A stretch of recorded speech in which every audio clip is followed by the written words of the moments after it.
Alright, my fellow Biafrans, I don't come again. Oh. But before I say anything concerning this video, e get one thing. This our brother wey una dey see for my screen like this talk about Biafrans and wetin happen to Biafra Liberation Army years back. So I want you guys to just calm down and listen to him because this man is making a lot of sense. And I want the genuine Biafrans, those that are following me, those that like what I'm doing, to just calm down and listen to him because this man don expose and explain wetin happen to Biafran people. So stay tuned and hear from him, and do not forget to share this video and subscribe to my YouTube channel so that any day, anytime update drop, una go dey see am back to back. And I want to use this medium now to advise all the genuine Biafran youth, or all the Biafran youth as well, all the Igbo people, especially the young youth where they grow up. If you know that you dey stay for Okigwe State, Imo State, Anambra State, my brother, vacate from that place because that place is not safe for you. Niger Army are not smiling. They have come to buy our youth, and none of these our governors are doing nothing. So stay tuned and hear from this our brother, and vacate from Imo State, Okigwe State right now to save your life. And as the words, try and share. God bless you. And if you have not followed me and subscribe to my YouTube channel and share the video. Biafra 9th Battalion under the command of Major Obo Oji, who was also responsible for the defense of the entire Biafran southeast coastline from Opobo to the Cameroon border. On October the 17th, Biafran defense on the beach of Calabar came under heavy air and naval bombardment. The small but stubborn Biafran resistance troop was overwhelmed, but stubbornly managed to retain control over the key parts and the areas and the fronts in the Calabar coastline. A bloody hand-to-hand close combat fighting ensued after the Nigerian troops began to advance into Calabar from 3 different positions. As a result, Major Oji was seriously injured with multiple stabs during the fighting and had to be evacuated to Omahia, while his outnumbered troops retreated to a new defense position at the outskirts of Calabar. He was later replaced by Lieutenant Colonel David Okafo. Colonel Okafo decided to wait for reinforcements before embarking on a counter-attack. He was soon joined by the Biafran 7th Battalion under the command of Colonel Festus Akanga. Upon arrival, the 7th Battalion immediately came under heavy attack from the Nigerian troops. Colonel Akanga relayed a message to Ojukwu stating that the situation in Calabar was hopeless and they were in desperate need for assistance. And this is what he said. Commander for GOC, the situation in this sector is definitely out of hand, if not hopeless. Not a single round of ammunition is held while enemy pressure continues ceaselessly for the past 48 hours. We intend to stay and make the supreme sacrifice. Please help before it is too late. We, who are about to die, salute you. As Ojukwu received his distress call in the face of imminent devastation, Ojukwu sent some new recruited white mercenaries led by a French colonel by the name Roger Falquez. Upon arrival, they also came under immediate attack from the Nigerians. After suffering unusual high casualties, the Biafrans, along with their white mercenaries, retreated to the north.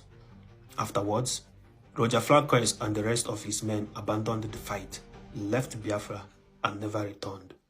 With that, the city of Calabar was successfully captured by the Nigerian troops. The capture of Calabar port now blocked Biafran's access to the neighboring Cameroon.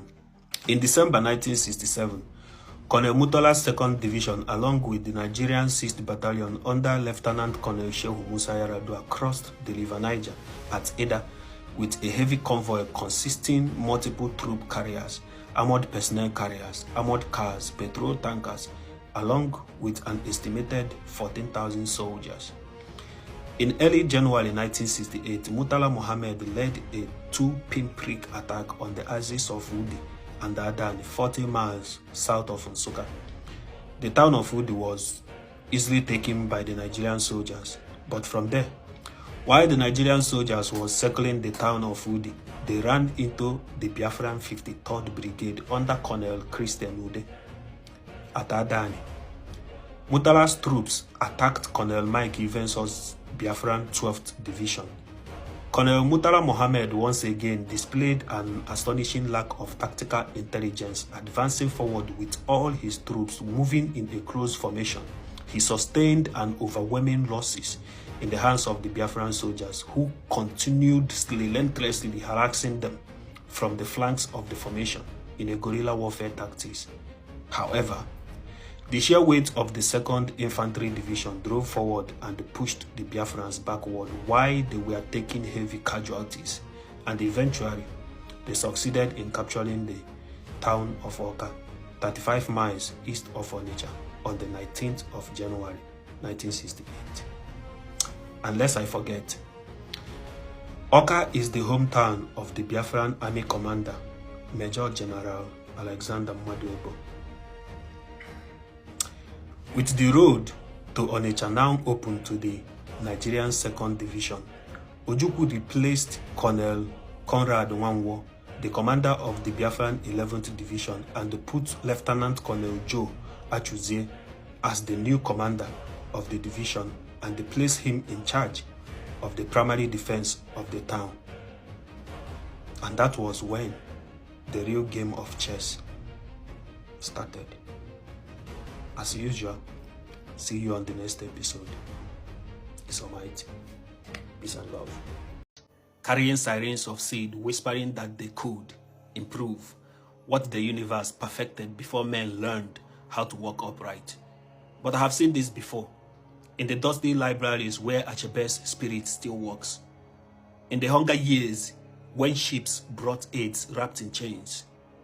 I have read the patterns in the DNA of history. First, they take your land. Then, they take the meaning of food in your mouth.